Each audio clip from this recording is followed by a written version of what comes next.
දවසක් අවශ්‍යම දෙලාට අද මම ඔයගොල්ලොත් එක්ක කතා කරන්නේ ට්‍රේඩින් ගැනවත් එහෙම නැත්නම් මේ ඉන්වෙස්ට්මන්ට් ගැන තමයි. නමුත් ට්‍රේඩින් ගැන ක්‍රිප්ටෝකරන්සි ගැන එහෙම කිසි දෙයක් නෙමෙයි. මේ ඇතිවලා තියෙන ලෝක යුද්ධයත් එක්ක කොහොමද සාර්ථක වෙන්නේ? ඔයා ලෝක යුද්ධය ගැන මේ දැන් සිද්ධ වෙමින් පවතින දේ පිළිබඳව ඔයා කවුරුන් හොයනවා ඇති, ඔයා නිවුස් බලනවා ඇති. එතකොට මේ හැම දෙයක් ගැනම ඔයා ලොකු අවධානයකින් ඉන්න කෙනෙක් වෙන්නේ. නමුත් අපි මේ සියලුම දේවල් ගැන දැනගත්ත කියලා අපිට ලැබෙන කිසිම දෙයක් නැහැ. ලෝකයේ ඕන තරම් යුද්ධ සිද්ධ වෙලා තිනවා. දෙවෙනි ලෝක යුද්ධය, පළවෙනි ලෝක යුද්ධය, ඒ වගේම රටවල් අතර සිද්ධ වුණු යුද්ධමය තත්ත්ව.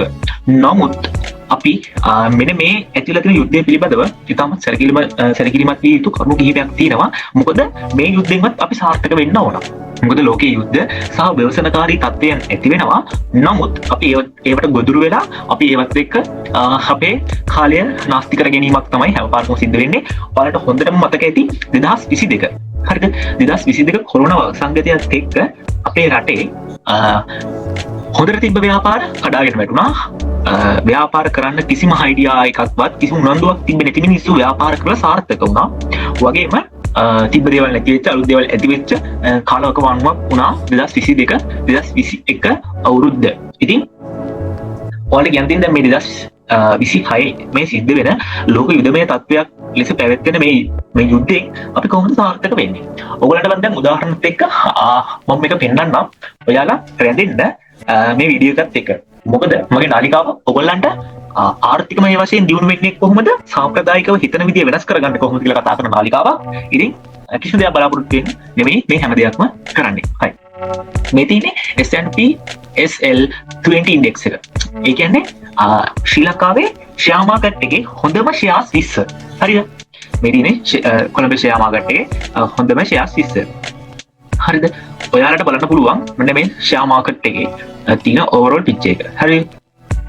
ඔයාලට බලන්න තියෙන්නේ මෙන්න මෙහෙම ඩවුන් විදිහට මෙන්න මෙහෙම පහළ මට්ටමකට පහළ ගමනාන්තයක් දක්වා ආපු මෙන්න මේ මාකට් එක මෙන්න මෙහෙම ඇවිල්ලා තියෙන මාකට් එක ඔයගලන්ට බලා ගන්න පුළුවන්. මෙතනින් අප් වෙන්න පටන් අරන් තිනවා. ඊට පස්සේ ආයෙ මෙතනින් ඩවුන් වෙන්න පටන් අරන් නැවත දීර්ඝකාලීන මිල වැඩිවීමක් තමයි සිද්ධ වෙලා තියෙන්නේ. මේ තියෙන්නේ ෂෙයා මාකට් එකේ තියෙන ලංකාවේ හොඳම කම්පැනි 20. ලංකාව රන් කරන කම්පැනි 20 කිව්වත් වැරදි නෑ. හරිද? එතකොට මෙන්න මේ 2013 වගේ ඉඳන්ම අපේ ෂෙයා මාකට් එක කිසිම පර්ෆෝමන්ස් එකක් කියන්නේ කිසිම මේ අපිට ලාභදායී තත්ත්වයක් නෙමෙයි තිබුණේ. නමුත් ඔයගලන්ට මතක ඇති 2019 ඒ කියන්නේ 2013 ආණ්ඩුව එල්ලෙනවා 2015. හරිනම් බලන්න පුළුවන් ඔයගලන්ට මෙන්න මේ කළුවනේ වෙන 2015 වෙනකම් මේ පැත්තේ මාකට් එක අප් වීමක් තමයි සිද්ධ වෙලා තියෙන්නේ. ඔයාලට පේනවා මෙන්න මේ පැත්තේ මෙහෙම අප් වීමක තමයි මාකට් එක තිබිලා තියෙන්නේ. නමුත් 2015 මැතිවරණ කාලයක් තිබ්බා නේද? මැතිවරණයෙන් පස්සේ මාකට් එක දිගට අවුරුදු ගාණක් මාකට් එක ඩ්‍රොප් වෙලා තියෙනවා. එතකොට 2000 ආයේ මට මතක විදිහට 2019 20 වෙන්න ඕන. නෑ 2022 කොහොම හරි පාස්කු බහැරිය පස්සේ කොහොම හරි ඊළඟ මැතිවරණයෙන් තමයි මෙන්න මේ මාකට් එක අප් වෙලා තියෙන්නේ. 2020 තමයි මාකට් ගොඩක් දුරට මැතිවරණය තිබෙන්නේ නැත්තේ. කියන්නේ නැවතත් මෙන්න මේ 2013 2015 දී පෙරලිච්ච ආණ්ඩුව 2021 දී පත් වෙනවා. අන්න එතකොට ඒ තිබ්බ බලාපොරොත්තුව මෙන්න මේ ආපු ඉතාමත් සුබදායි කාලය නැවත උදා වෙයි කියලා කට්ටිය හිතලා මාකට් එක නැවත වතාවක් මේ ඉහළ ප්‍රයිස් වලට වර්ධනය වෙන්න පටන් ගන්නවා. මේ ඔයගොල්ලෝ බලා ගන්න පුළුවන් නේ. නමුත් අවාසනාව තත්වයකට මුහුණ දෙන්න සිද්ධ වෙනවා අපිට ඒ අවුරුද්දේම. මෙන්න මේ කොරෝනා සංගතයත් එක්ක මාකට් එක නැවත වතාවක් ඩ්‍රොප් වෙනවා. නමුත් මෙන්න මේ 2014 තිබ්බ all time high එක මේ ඉහළම අගය මෙන්න මේ ඉහළම අගය පහු කරන් යන්න ඒ අවස්ථාවේ ඒ රජය පත්වීමෙන් පසු මෙන්න මේ ආපු මෙන්න මේ ඉහළ යෑම සමත් වෙනවා. ඊට පස්සේ ගොඩක් දුරට මෙන්න මේ හරියට මාකට් එකට ආපු මිනිස්සු ගොඩක් දුරට මෙන්න මේ හරියේදී ඉවත් වෙන්නේ නැති. මොකද තමන්ගේ ලාභය අරගෙන මොකද අවුරුදු ගණනාවක් අවුරුදු 5ක් ඒගොල්ලෝ අලාභයක් පිට තමයි හිටියේ. හරිද? ඒකට මෙන්න මේ කොරෝනා කාලේ සිද්ධ වෙච්ච දේ. ඒකට මෙන්න මේ කොරෝනා කාලේදී මාකට් එකට ආපු මිනිස්සු ඉතාමත් වාසනාවන්ත මිනිස්සු කොට්ටාසයක් බවට පත් වුණා. හරිද? දැන් ඒ කාලයෙන් පසු දැනටත් අවුරුදු පහකට ආසන්න කාලයක් මාකට් එක අප් වෙලා තියෙනවා. ඒතකොට ඔයගලන්ට පේනවා මෙතන අවුරුදු 5ක් විතර මාකට් එක අප් වෙලා තියෙනවා. නැවත අවුරුදු 5ක් ඩවුන් වෙලා තියෙනවා. නැවත අවුරුදු එකමාරක් විතර අප් වෙලා නැවත තාවකාලික ඩ්‍රොප් එකක් සිදු වුණා කොරෝනා සංගතියත් එක්ක. නමුත් ඕවරෝල් මාකට් එක අවුරුදු 5ක් 6ක් වගේ ආසන්න කාලයක් සිට. එතකොට හරි ඒක හරි. දැන් එතකොට මොකද්ද මේ අපි දැන් කතා කරන්නේ? දැන් කතා කරන්න ඕන දැන් මේ වෙන ලෝක යුදමේ තත්ත්වයත් එක්ක ඔයගොල්ලන්ට බලා ගන්න පුළුවන් නැවත වතාවක් මෙන්න මේ ඉන්ඩෙක්ස් එක පහළ මට්ටමට ගමන් කරමින් සිටිනවා. හරිද? නමුත් ඔයගොල්ලෝ මම පෙන්නන්න 2022 ආපු මිනිස්සුන්ට කොහොම ලාභයක් එයාලා උපයන්නේ නැතිද කියලා මෙන්න මෙතන මාකට් එකට එන්ටර් වුණා කියලා අපි කල්පනා කරලා මෙතනදී ඩ්‍රොප් වුණා ඉවත් වුණා කිව්වොත් එහෙම අවුරුදු 5කදී 180ක් 200ක් ගමු අපි හරියටම ගත්තොත් 200ක් තියෙනවා. හරියටම ගත්තොත් 200ක් තියෙනවා. ඉතින් අපි 230ක් තියෙනවා. අපි 200ක් විතර ගමු. 200ක්. හරිද?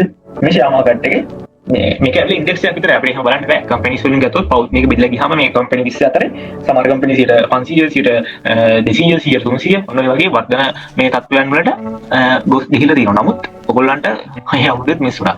එතකොට දැන් මොකද්ද මේ සිද්ධ වෙන්නේ? මේ ලෝක යුද මේ තත්ත්වයත් එක්ක නැවත වතාවක් මේ මාකට් එක ඩවුන්. රටක ආර්ථිකය දිනෙන් දින වර්ධනය වෙනවා මිසක් අප්‍රමාණය වෙන්නේ නැහැ. අනිත් එක ලංකාව වගේ රටක හොඳ ආර්ථිකයක් කවුරුත් හොඳ නැහැ ගොඩට වර්ධනය වෙන ආර්ථිකයක් තියෙන්නේ. මේ අවුරුද්දේ 5ක වර්ධනයක් තියෙනවා.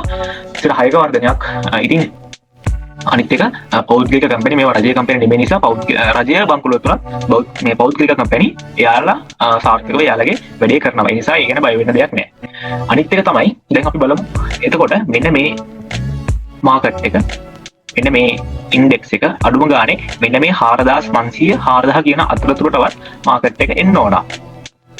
එතකොට අපිට පුළුවන් හොඳ ආයෝජන තත්ත්ව හොඳ ආයෝජන අවස්ථා බලා ගන්න. මොකද මෙහෙම අවස්ථාවන් හැම කාලෙකම අපිට උදා වෙන්නේ නැහැ. ඔන්න බලා ගන්න පුළුවන් මෙදී මෙන්න මේ වගේ සෝන් එකකට මාකට් එක ඩ්‍රොප් වෙලා ඊළඟ ගමන් මාර්ගය එයා සකස් කරගනි ගොඩක් දුරට. හරිද? එතකොට ඔන්න තමයි කාරණා. අයිය අපි ඒක ෂෙයා මාකට් එකේ සල්ලි දාන්න ඕන. ෂෙයා මාකට් එකේ සල්ලි දාන්න ප්‍රධානම කාරණාව තමයි අපේ රටේ තියෙන ඉන්ට්‍රස්ට් රේට්. ඔයාලා බලා ගන්න පුළුවන්.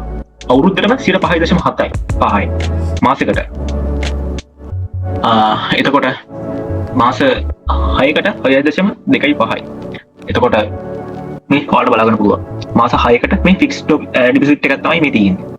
ඉතින් කල්පනා කරලා බලන්න මේ වගේ ඉතාම සුළු පොලි අනුපාතිකයට මේ තියෙන රජයේ BOC බැංක් එකේ එතකොට මේ තියෙන කොමර්ෂල් බැංක් එකේ රේට් එක මේකේ රේට් එක මේ තියෙන්නේ මේකේ මෙන්න තියෙනවා 1 month අරකට වඩා එක රුපියලක් වගේ තමයි වැඩියෙන් තියෙන්නේ. ඉතින් මේ වගේ 7ක් 5ක් APR එකක් අරගෙන අපි මොනවද කරන්නද? උද්දමනියත් ඔය හා සමාන වගේක තියෙනවා. එතකොට මොකක්ද දැන් අපි කරන්න ඕන? දැන් ඔයා හිතනවා කොමර්ෂල් බැංකුව ඔයා ෆික්ස්ඩ් ඩිපොසිට් එකක් දානවා BOC බැංකුවට වඩා වැඩි නිසා. හරිද? හරි. මේ තියෙන ඔයාලට මුලින් පෙන්නන්න ඕන මේ තියෙන්නේ අර මම පෙන්නපු SL2 ඉන්ඩෙක්ස් එකේ S&P ශ්‍රී ලංකා 2 ඉන්ඩෙක්ස් එකේ 20 ඉන්ඩෙක්ස් එකේ තියෙන කම්පැනිස් 20. පළවෙනි ඩෝන් කීස් කම්පැනි එක අවුරුද්දන ඩෝන් කීස් කොමර්ෂල් බැංක් එක.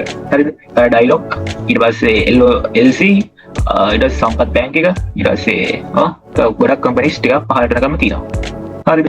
දැන් ඔයා සම්පත් බැංකුවේ ෆික්ස් ඩෙපොසිට් එකක් දානවා කොමර්ෂල් බැංකුවෙත් දානවා. නමුත් ඔයා කොහෙද මේ දාන්න බයයි ෂෙයා මාකට් එකේ නේද? ෂෙයා මාකට් එකේ කොමර්ෂල් බැංකුවේ ෂෙයාර්ස් වලට දාන්න බයයි. හැබැයි ඔයා බැංකුව ඇතුලේ ඩිපොසිට් එකක් දානවා. ඉතින් බං එතකොට මේ කම්පැනි එක නැති වෙලා ගියොත් එහෙම කවදම හරි දවසක මේ බැංක් එක ඔයා හිතනවාද ඔයාගේ සල්ලි හම්බ වෙයි කියලා? ඔයාගේ සල්ලි වලින් භාගයක් රජය ගෙවෙන්න බැඳෙයි. ඒකත් 100ක් ටැක්සේරු කරන්න බෑ. ඔයාට බලන්න පුළුවන්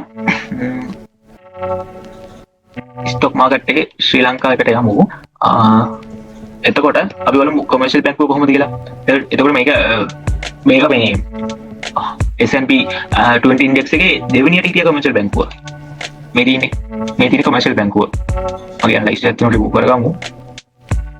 රයිට්. මේ තියෙන්නේ 2023 ඉඳන් මාකට් එක අප් වෙලා තියෙන විදිය ඔයාලට පේනවද? රුපියල් 44 ඉඳලා මාකට් එක ගිහින් තියෙනවා 230ට. බලන්න ඊ ගුණයක් කියලා ඔයා බලන්න. හරිද? එන්න එකයි කියන්නේ. එතකොට දැන් මෙන්න මේ S&P 20 index එක ඩ්‍රොප් වෙනවත් එක දැන් ඔයාලට මාකට් එකත් මෙන්න විදිහට ඩ්‍රොප් එක තමයි තියෙන්නේ. එතකොට අපි බලමු මේ මාකට් එක අපි එන්ටර් වෙනවා නම් කොයි වගේ සීමාවකින්ද දැන් එන්ටර් වෙන්න තියෙන්නේ කියලා. මෙන්න මේ 120 සහ මේ තියෙන්නේ මෙන්න මේ ඔන්න ගැතුලෙන් අපිට මාකට් එකට එන්ටර් වෙන්න පුළුවන්. මොකද මේ ප්‍රයිස් එක මාකට් එක හොඳටම අප් වෙලා තියෙන්නේ. කවුරුත් මේ වෙලාවේදී කවුද වැඩි දෙයක් වැඩි මිලෙන් ගන්න කවුරුත් කැමති නැහැ නේ. වැඩි මිලෙන් කිසිම දෙයක් කවුරුත් ගන්න කැමති නැහැ. ඉතින් මාකට් එක හොඳ ඩිස්කවුන්ට් ප්‍රයිස් එකක් ඕන. දැන් ඩිස්කවුන්ට් වෙන්න තියෙනවා. ඉතින් ඩිස්කවුන්ට් වෙනවා මෙන්න මේ 140 118 120 සෝන් එක ඇතුලේ තමයි මාකට් එක ඩිස්කවුන්ට් ප්‍රයිස් එකක් මට පේන්නේ. අනිවාර්යෙන් ඒක පොසිබල්. කිසිම ගැටලුවක් නැහැ. ඔන්න ඔයාට හොඳ ඔපචුනිටිස් මේ මාකට් එකේ තියෙනවා. ඉතින් මේ යුද්ධයත් එක්ක මාකට් එකේ අපේ රටේ උද්ගමනය ඉදිරියේදී වැඩි වෙනවා. මොකද තෙල් මිල වැඩි වෙනවා කියලා ඔයාලට තේරෙනවා. ඒ වගේම රත්තරන් මිලත් දැන් අඩු වීගෙන එනවා. මොකද ඉල්ලුමක් නැහැ. මාකට් එකේ රත්තරන් මිල ගොඩක් වැඩි. ඉතින් ඉල්ලුමක් ඇති හැමතැනකදීම මිල නේද? යටිකුණු තෙරපුම ආර්ථික විද්‍යාවේ තියෙනවා. අන්න ඒ විදිහට මිල පහළ යමින් පවතිනවා. මොකද රත්තරන් ඊළඟට තෙල් මිල වැඩි වෙනත් එක්ක උද්ගමනය වැඩි වෙනවා. ඒකට බැංකුවල පොලි අනුපාතය ඉහළ යනවා. මුදල් බැංකුවලට ගලාගෙන යනවා. අන්න ඒ හේතුව නිසා මෙන්න මේ ස්ටොක් මාකට් එකේ සල්ලි බැංකුවලට යන්න පටන් ගන්නවා. එතකොට මේ ස්ටොක් මාකට් එක ඩිස්කවුන්ට් ප්‍රයිස් වලට පැමිණෙනවා. ඒ වෙලාවෙදී ඔයා කරන්න ඕන දුරදිග හිතලා අවුරුද්දක් වගේ අවුරුදු දෙකක් වගේ කාල පරාසය දුර හිතලා මේ වගේ හොඳ කම්පැනි වල ෂෙයාර්ස් අරගෙන ඔයාගේ අනාගතයේ ඔයාගේ අතේ තියෙන මුදල් වල සුරක්ෂිතභාවය වැඩි කරගන්න ඔයා පෙළඹෙන්න ඕන. එහෙම නැත්නම් වෙන්නේ ඔයාට 2022 තිබ්බ සල්ලි වලින් 2025 මුකුත් කරගන්න බෑ. අන්න ඒ වගේ මට්ටමකට මුහුණ දෙන්න තමයි සිද්ධ වෙන්නේ. ඉතින් ඔයා හිතනවා නම් බැංකුව වල සල්ලි දාන එක තමයි ආරක්ෂිතම කියලා.